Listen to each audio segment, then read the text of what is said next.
Evangelho segundo Mateus, capítulo 9. A cura de um paralítico em Cafarnaum. Entrando Jesus num barco, passou para o outro lado e foi para sua própria cidade. E eis que lhe trouxeram um paralítico deitado no leito. Vendo-lhes a fé, Jesus disse ao paralítico: Tem bom ânimo, filho, estão perdoados os teus pecados.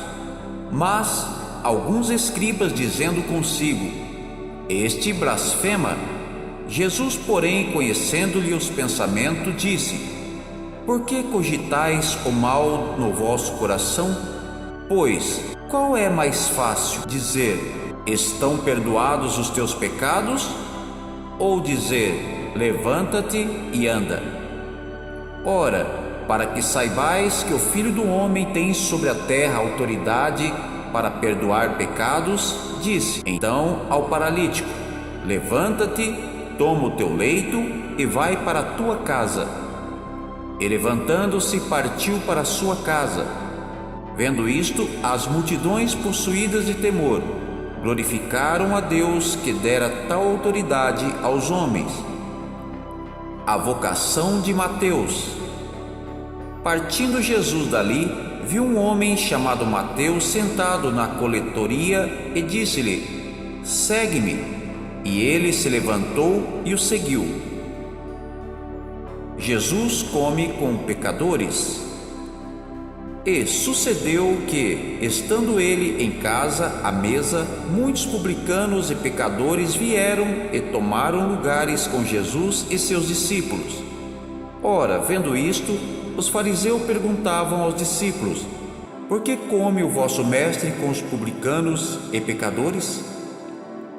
Mas Jesus, ouvindo, disse: Os sãos não precisam de médico, e sim os doentes. Ide, porém, e aprendei o que significa: misericórdia quero e não holocaustos, pois não vim chamar justos, e sim pecadores ao arrependimento. Do jejum.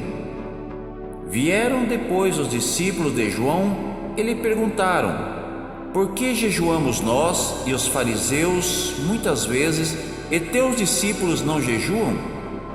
Respondeu-lhes Jesus: Podem acaso estar tristes os convidados para o casamento, enquanto o noivo está com eles?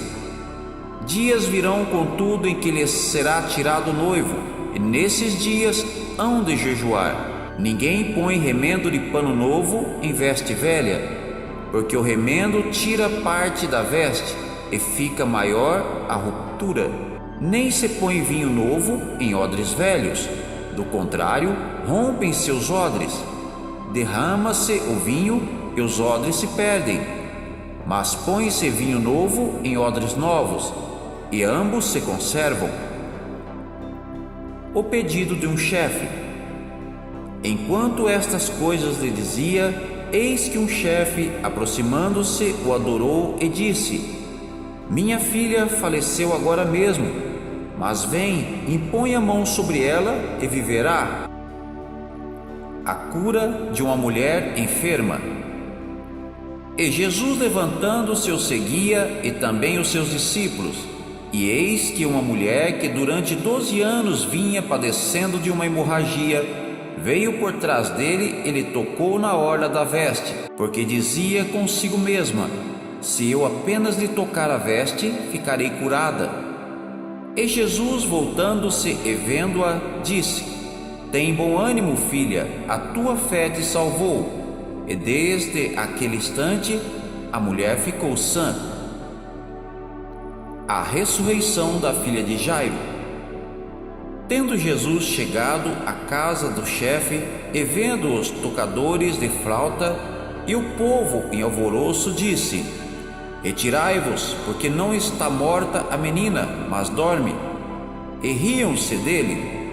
Mas, afastado o povo, entrou Jesus, tomou a menina pela mão, e ela se levantou. E a fama deste acontecimento correu por toda aquela terra.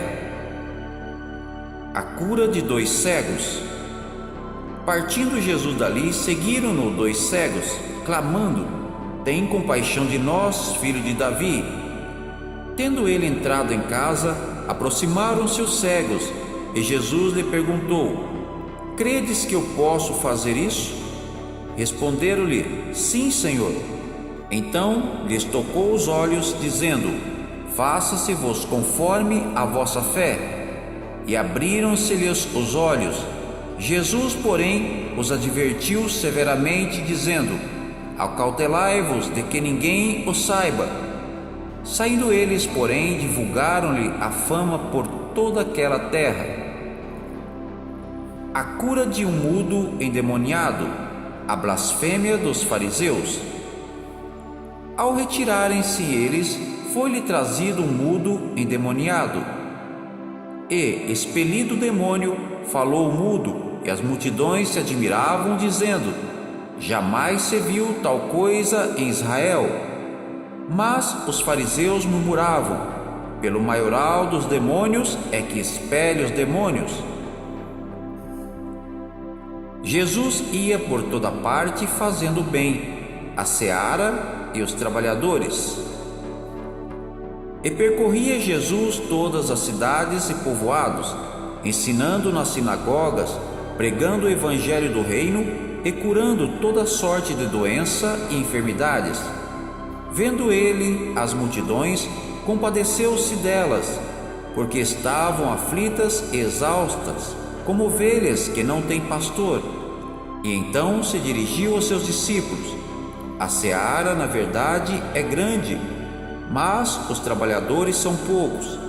Rogai, pois, ao Senhor da seara que mande trabalhadores para a sua seara. Este é o 9º capítulo do Evangelho segundo Mateus.